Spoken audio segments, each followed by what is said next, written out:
Assalamualaikum warahmatullahi wabarakatuh. Nama saya Susilawati dari kelas C2. Saya akan menjawab soal UTS dari kasus nomor 10 untuk mata kuliah asuhan kebidanan kegawat daruratan neonatal.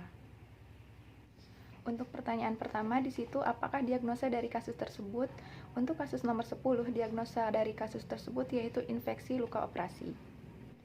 Untuk menentukan diagnosa tersebut, yang pertama kita lakukan adalah melihat luka tersebut, kemudian mengamati gejala-gejala yang terdapat pada kasus tersebut, misalnya yaitu demam, kemerahan pada area sekitar luka jahitan.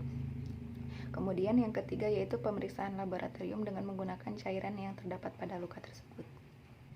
Untuk pertanyaan kedua yaitu tindakan apa yang tepat pada kasus tersebut. Tindakan yang pertama yaitu pemberian antibiotik. Di sini pemberian antibiotik kenapa? Yaitu untuk menghentikan penyebaran bakteri pada kasus tersebut. Lamanya pengobatan dengan menggunakan antibiotik ini sangat bervariasi, tetapi pada umumnya biasanya paling sedikit selama 1 minggu. Biasanya untuk pemberian antibiotik sendiri yang paling umum dipakai yaitu metronidazol, kloritomicin, dan eritromicin. Kemudian untuk tindakan selanjutnya yaitu utamakan selalu menjaga kebersihan. Pada penggantian kasa, diutamakan kasa itu steril, kemudian selalu menjaga agar tetap kering, agar pada luka jahitan tersebut tidak lembab ataupun basah. Dalam penanganan kasus ini, yang pertama kita lihat di sekitar area luka tersebut apakah terdapat nanah atau tidak. Jika terdapat nanah, kita usahakan untuk mengeluarkan nanah tersebut. Setelah nanah itu benar-benar dikeluarkan pada luka jahitan tersebut, kemudian kita mengolesinya dengan di sini bisa menggunakan betadine. Kemudian setelah itu kita tutup dengan kasa steril.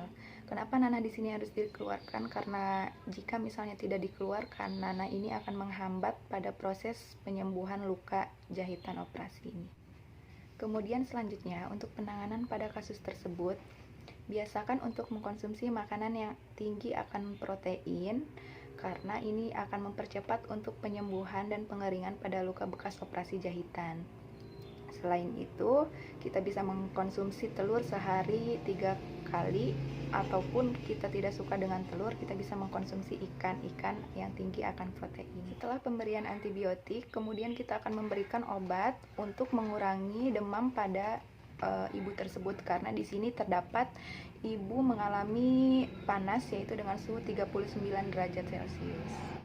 Demam yang dialami oleh ibu ini yaitu disebabkan karena infeksi luka operasi, karena salah satu dari gejala infeksi luka operasi yaitu terdapat demam pada ibu tersebut.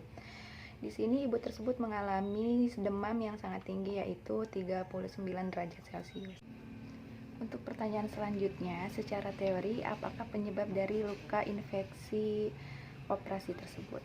Secara teori, penyebab dari luka infeksi tersebut yaitu disebabkan oleh bakteri, misalnya bakteri Streptococcus dan Cryptococcus.